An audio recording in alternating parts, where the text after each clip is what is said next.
Hello and welcome students. ज्ञान सेतु channel पे मैं आप सभी का स्वागत करता हूं और कक्षा 8 के मैथ के एक नए सिरे से मैं क्लासेस स्टार्ट कर रहा हूं। तो जो भी विद्यार्थी जो कक्षा 8 में जाने वाले हैं या फिर आ गए हैं या फिर हैं, तो जो हैं वे रिवीजन कर लें, जो जाने वाले हैं शुरू से देखना शुरू कर दें, ठीक है।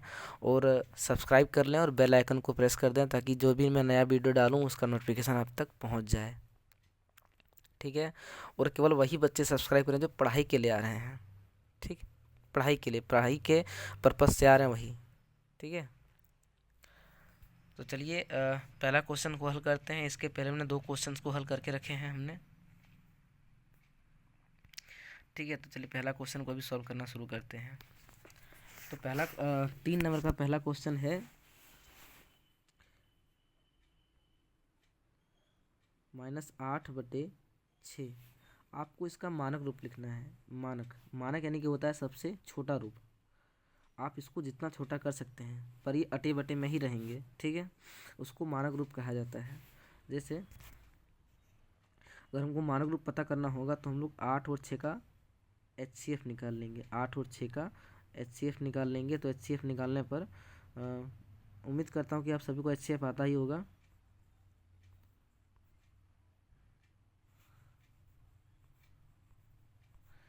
6 से इसको भगाएंगे तो 6 एक बार में जाएगा, 2 बचेगा शेषफल। फिर 6 जो भाजक है वो वापस भाज्य बनेगा और ये फिर ये 3 बार में ये कट के ख़त्म हो जाएगा। तो हमारा HCF मिला हमको 2। तो इसको अंश और हर को दोनों को हम लोग 2 से भाग लगा देंगे, यानी कि 2 ऊपर और 2 नीचे। तो शेषफल कितना बच जाएगा? 2 के टेबल में आपका 8 आएगा 4 पर टाइम में, और 2 का टेबल में 6 आएगा 3 के टाइम में, यानी कि -4/3। तो आपका पहले नंबर का आंसर हो जाएगा -4/3। ये आपका मानक रूप हो गया, ये आपका मानक रूप हो गया। उसी प्रकार इसका सेकंड नंबर क्वेश्चन है -12/36। अगर इसको हम लोग 900 करेंगे तो इसका HCF कितना निकलेगा? तो इसका HCF 12 ही निकलेगा, ठीक है। तो इसको 12 से अंश और हर दोनों तरफ से इसको हम लोग भाग करेंगे तो 12 के टेबल में 12 1 टाइम में आएगा और 12 के टेबल में 36 3 टाइम में आएगा। माइनस का 1, यानी कि इसका सही आंसर आएगा -1/3, जो इसका मानक रूप है, इसका छोटा रूप है, ठीक है। अगला पेज में इसके C और D को हल करते हैं। इसके C नंबर में हमको क्वेश्चन दिया गया है 16/-24। अगर इसका हम लोग मोसो निकालेंगे, HCF निकालेंगे तो हमें 8 मिलेगा। तो 8 से हम लोग अंश और हर दोनों तरफ भाग लगा देंगे। तो 8 के टेबल में 16 2 बार में चल जाएगा और 8 के टेबल में 24 3 बार में चल जाएगा, ठीक है। -3, यानी कि सही आंसर हो जाएगा 2/-3। और कभी भी अटे बटे में यानी कि हर में माइनस का स्थान रहता नहीं, तो हम लोग इसको माइनस को हटाएंगे तो -1 नीचे और -1 ऊपर, दोनों तरफ इसको गुणे करेंगे तो माइनस का 2/3। आपका सही आंसर हो जाएगा -2/3, ठीक है। इसका D नंबर का क्वेश्चन है -28/35, -35। तो माइनस अंश में माइनस हर में कट जाएगा और इसको भाग लगाएंगे हम लोग, जो इसका मोसो आएगा, जिसका मोसो आएगा 7। 7 से हम लोग अंश और हर दोनों में भाग लगा देंगे तो हमें मिलेगी 7 के टेबल में 28 4 बार में और 7 का टेबल में 35 5 बार में। तो इसका सही आंसर हो जाएगा 4/5, ठीक है। तो इसके बाद अगला क्वेश्चन देखते हैं। अगर इसमें कोई भी डाउट होगा तो मैं वापस क्लियर करा दूंगा, एक बार फिर से समझ लेते हैं, ठीक है। सबसे पहले था कि निम्नलिखित परिमेय संख्याओं को उनके मानक रूप में लिखिए। आपके पास पहला क्वेश्चन था -8/6। तो सबसे पहले 8 और 6 का मोसो लेना पड़ा, ठीक है। 8 और 6 का मोसो मुझे लगता है कि आप लोग को मोसो आना चाहिए, ठीक है। मोसो जानना चाहिए, जानकारी होनी चाहिए मोसो की। और अगर नहीं है तो आप उसके लिए कमेंट कीजिएगा, मैं अलग से वीडियो बना दूंगा, ठीक है। तो मोसो जब किए 6 और 8 का तो मोसो हमें 4 मिला, सॉरी 2 मिला। 2 से अंश और हर को भाग लगाएं तो 8 का 4 आया और 6 का 3 आया। इस प्रकार से आंसर आया 4/3।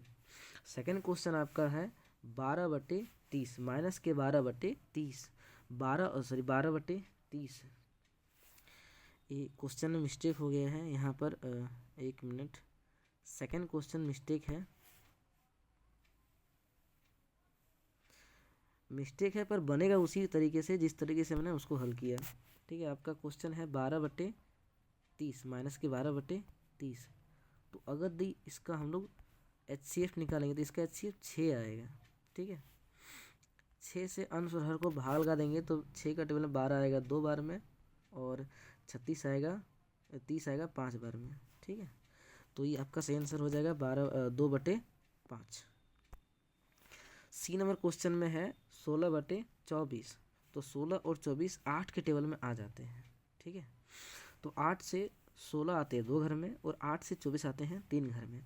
चूँकि इसका हर में माइनस लगा हुआ है, इसके हर में माइनस लगा हुआ है, चूँकि हर में माइनस रहता नहीं है इसलिए हम लोग ने इसके अंश और हर दोनों जगह में -1 से मल्टीप्लाई कर दिए, जिससे ये माइनस ख़त्म हो गया और हर का माइनस ख़त्म हो जाने के बाद जो अंश में प्लस था वो माइनस बन चुका था, इसलिए -2/3। इसका सही आंसर हो गया -2/3। डी नंबर का क्वेश्चन है माइनस का 28/35 माइनस का 35। तो इसके अंश का माइनस और हर का माइनस ख़त्म हो जाने पर, ठीक है, इसको हम लोग आसानी से सॉल्व कर सकते हैं। 28 और 35 का HCF आता है 7। ठीक है, 7 से 28 को भगा देने पर 4 बचते हैं और 7 से 35 को भाग देने पर 5 बचते हैं। इस तरह से आपका ये सोल्यूशन निकल गया 4/5। ठीक है, उम्मीद करता हूँ ये क्वेश्चन आपको समझ आ गए होंगे। चलिए इसका अगला क्वेश्चन सॉल्व करने की कोशिश करते हैं। 4 नंबर बोला है कि निम्नलिखित में से प्रत्येक युग्म में कौन सी संख्या बड़ी है। पहला प्रश्न है आपके पास 4 का ए नंबर। पहला प्रश्न है 2/3 और 5/2। ठीक है, इस तरह के प्रश्न में हमेशा दोनों के हरों का लॉस लिया जाता है। ठीक है, तो इसके लिए हमें लिखना पड़ेगा क्योंकि 3 तथा 2 का लॉस बराबर 6 हमें मिलता है 6। तो हम लोग क्या करेंगे 2/3 और 5/2 इसको कुछ ऐसी संख्याओं से गुना करें कि हमें हर 6 मिले, क्योंकि लॉस और 6 आया है। तो 2/3 के हर में है 3, 3 को हम कितना से गुना करें कि हमें 6 मिलेगा, तो वह संख्या है 2। तो 2 को हम लोग अंश और हर दोनों टाइम में गुना कर देंगे। और अगला भिन्न है 5/2। तो 5/2 में हर है 2, तो 2 को हम कितना से गुना करेंगे कि हमें 3 मिलेगा। 2 को हम कितना से गुना करेंगे हमें 6 मिलेगा, 3 से गुना करेंगे। 3 इसके अंश और हर दोनों जगह लिखेंगे। ठीक है, गुना करेंगे तो 2 दूने 4 और 3 दूने 6। इसका 5 तिहाई 15 और 2 तिहाई 6। अभी आपके पास जो भिन्न है वो बचता है 4/6 और 15/6। तो भी आप स्पष्ट बता सकते हैं कि कौन बड़ा है, क्योंकि हर इसका बराबर हो चुका है। अब हर नहीं भी देखेंगे तो आप बता सकते हैं कि यहाँ पर कौन बड़ा है। तो हमारे यहाँ पर 4 और 15 दोनों में से 15 बड़ा है। अब 15 किसका भिन्न है, 15/6 किसका भिन्न है, 15/6 5/2 का भिन्न है। तो 5/2 आपका हो गया बड़ा, 5/2 आपका हो गया बड़ा। ठीक है, चलिए इसका सेकंड क्वेश्चन हल करेंगे नए पेज में।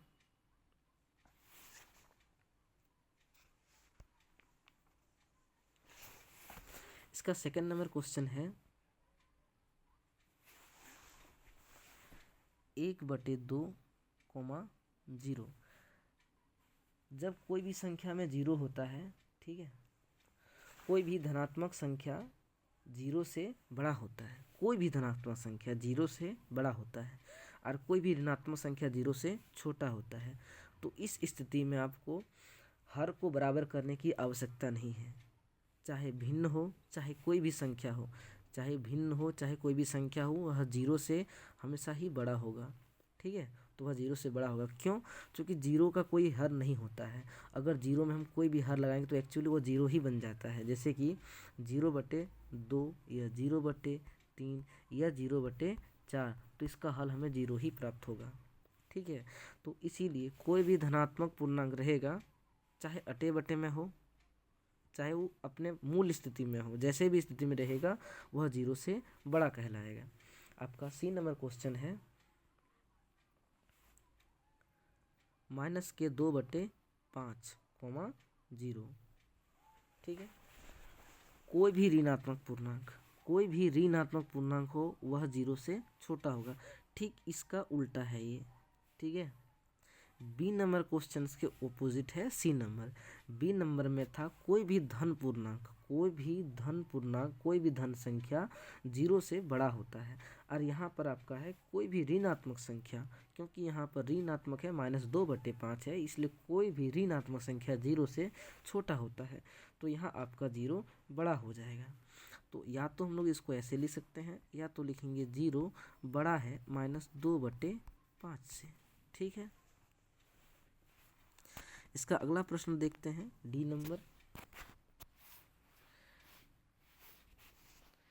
नंबर आपका प्रश्न है -4/7 और 4/, में फिर से 7। चूंकि यहाँ पर हर बराबर है। ठीक है, चूंकि यहाँ पर हर बराबर है तो हमें अंश को देखना पड़ेगा।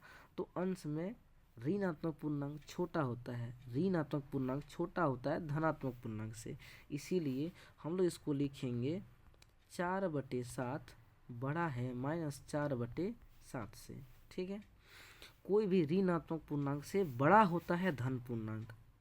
ठीक है, इसका अगला क्वेश्चन ई नंबर में क्वेश्चन दिया है -5/6, -4/3। चूंकि यहाँ पर हमको हर सेम नहीं दिया है, समान नहीं है, इसलिए हमको हर को समान करना पड़ेगा। अगर हम लोग हर को समान करेंगे तो लिखेंगे चूंकि 3 तथा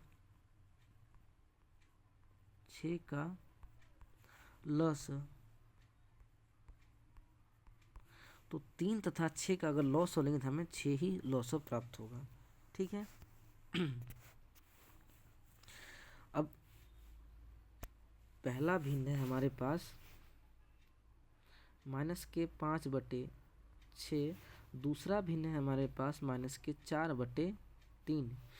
हमें हर में 6 करना है। चूँकि यहाँ पहले से 6 है तो 6 में से 6 प्राप्त करने के लिए हम इसको 1 से अंश और हर दोनों में गुना करेंगे। दूसरे भिन्न में -4/3 है, चूँकि यहाँ पर 3 है तो 3 से हमको 6 प्राप्त करने के लिए 2 से गुना करना पड़ेगा। अंश और हर दोनों जगहों में इसको हम 2 से गुना कर देंगे। तो 4 दूने 8 -8 और 3 दूनी 6, यहाँ पर -5 1 5 और 6 1 6। कभी भी माइनस में जो संख्याएं होती हैं, अगर आपके पास -4 है और -5 है तो 4 बड़ा होगा 5 से। ऋणात्मक में छोटी संख्या बड़ी होती है, ऋणात्मक जिसमें पहचान लगा रहेगा वह हमेशा छोटी संख्या ही बड़ा कहलाएगा। तो इसीलिए यहाँ पर -5/6 बड़ा है -8/6 से। ठीक है, इसी तरह से ये क्वेश्चन समाप्त होता है। अगला क्वेश्चन को हम लोग हल करते हैं। अगला क्वेश्चन दिया है निम्नलिखित के समतुल्य 3 परिमेय संख्याएं लिखिए। इसके समतुल्य आपको 3 परिमेय संख्याएं लिखनी है, जिसका पहला क्वेश्चन है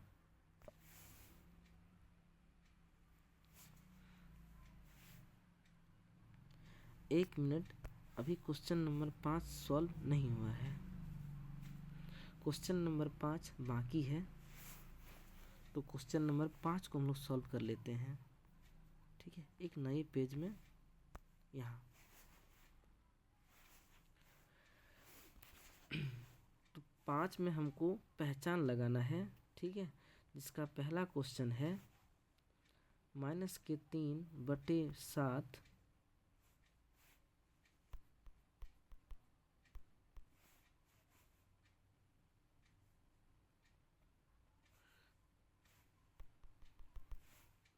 क्वेश्चन नंबर 5 का पहला क्वेश्चन है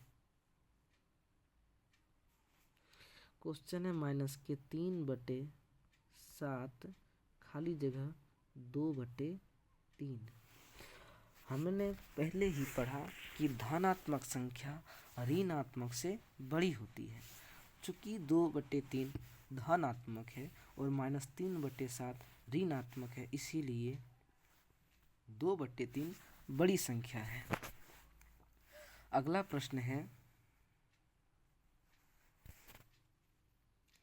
-2/3 खाली जगह 5/8।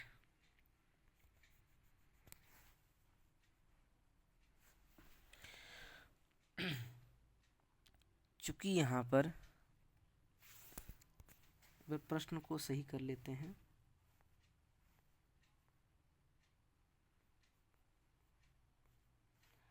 आठ में ऋणात्मकता का पहचान है। 8 में चूँकि हमने पहले ही पढ़ के रखा है, ऋणात्मक हर नहीं होते हैं, हमेशा ऋणात्मक अंश होते हैं। तो इसको हम लोग एक बार फिर से लिखेंगे। -2/3 खाली जगह जो ऋणात्मक नीचे है वह ऊपर आएगा, यानी कि 8 ऋणात्मक है तो 5 ऋणात्मक हो जाएगा, संख्या 8 बचेगा सिर्फ। अभी यहाँ पर 2 ऋणात्मक है और 5 ऋणात्मक है। इस स्थिति में हमें पता है कि हमें क्या करना है, सबसे पहले हर को बराबर करने हैं। तो हर हमारे पास 3 और 8 है। 3 और 8 को बराबर करने के लिए इसका हमें लॉसो लेना पड़ेगा।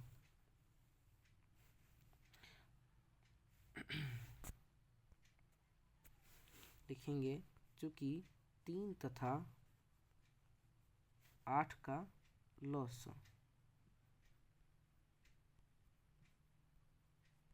बराबर 24।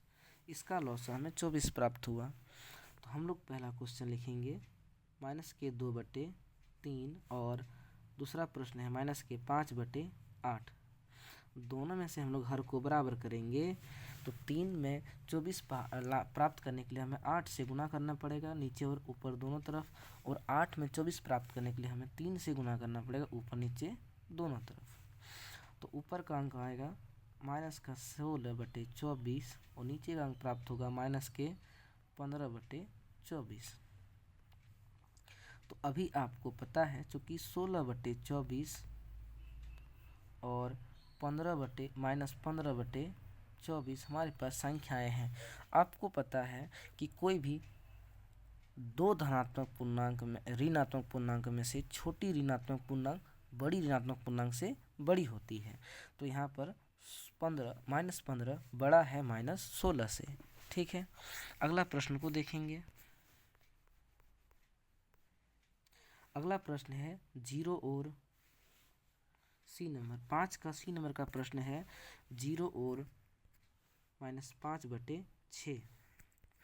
चूँकि हम लोगों ने पहले ही पढ़ा कि कोई भी ऋणात्मक संख्याएं 0 से छोटी होती है, तो यहाँ जो 0 है वह बड़ा हो जाएगा, 0 बड़ा हो जाएगा। ठीक है, अगला प्रश्न है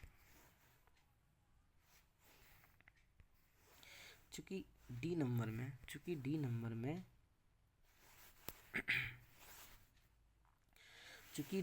में अंश में भी माइनस लगा है और हर में माइनस लगा है। ठीक है, तो दोनों जगह माइनस कट जाने पर 2/3 बराबर 0 बचते हैं।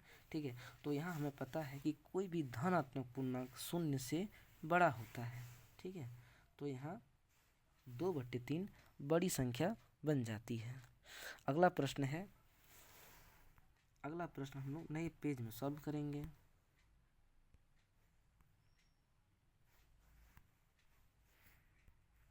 जो है -2/11 और -3/22। ठीक है, -2/11 और -3/22।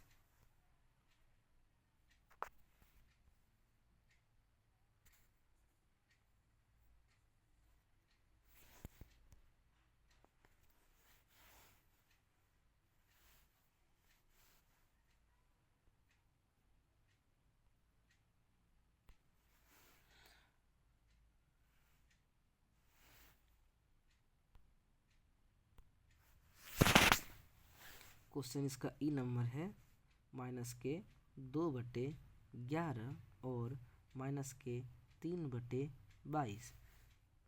हमें यहाँ पर पता है कि हमें पहले 11 और 22 में से हर को बराबर करने पड़ेंगे। तो लिखेंगे चूँकि 11 तथा 22 का लॉसो लेने पर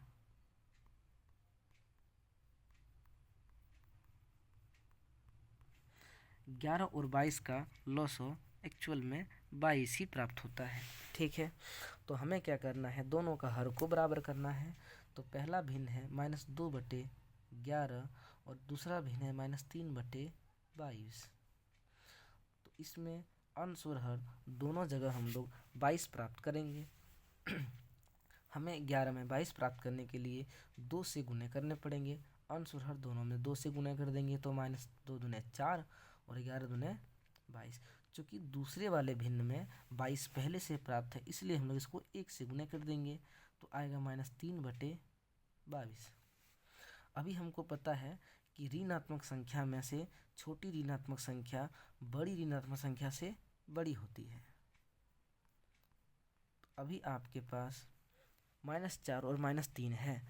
चूँकि -4 -3 से बड़ी है, इसलिए वह छोटी है, और जो संख्या छोटी है वह एक्चुअल में बड़ी है। यहाँ आपको ध्यान देना पड़ेगा कि कोई भी ऋणात्मक संख्याएं बड़ी संख्या से छोटी संख्या जो होती है वह बड़ी कहलाती है, और बड़ी संख्या छोटी संख्या से छोटी कहलाती है। ठीक है, उलझन में ना पड़े। ठीक है, अगला क्वेश्चन सॉल्व करने का प्रयास करेंगे।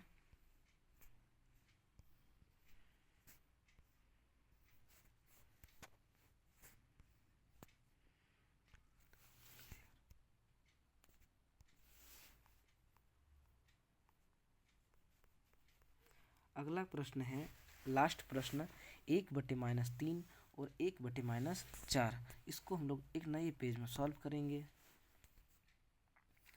प्रश्न है आपका F नंबर 1/-3 और 1/-4। ठीक है, यहाँ भी हम लोग सबसे पहले इसके हर को बराबर करेंगे। हर बराबर करने के पश्चात हमें पता चल जाएगा कि इसका कौन सा भिन्न बड़ा है। लिखेंगे चूँकि 3 तथा 4 का लॉस, इसका लॉस प्राप्त में होगा 12। ठीक है, दोनों भिन्न को अलग अलग लिख लेंगे। चूँकि इसमें माइनस नीचे रहेगा नहीं, इसलिए -1/3 और -1/4। हमें 3 से 12 प्राप्त करने के लिए 4 से इसके अंश और हर में गुना करना पड़ेगा, और 4 से 12 प्राप्त करने के लिए 3 से अंश हर में गुना करना पड़ेगा। ठीक है, तो 4 × 4, 4 × 3 12, यहाँ भी 3 × 3 और 3 × 4 12। अभी हमें जो भिन्न प्राप्त हुआ वो है -4/12, खाली जगह -3/12। तो आपको पता है कि यहाँ पर जो छोटी संख्या है वह एक्चुअल में बड़ी है। ठीक है, ये प्रश्न यहाँ पर समाप्त होता है, और उम्मीद करता हूँ कि आपको वीडियो पसंद आई होगी। ठीक है, और इसके अगले वाले वीडियो में इसके बाकी प्रश्नों को हम लोग सॉल्व करेंगे। ठीक है, धन्यवाद।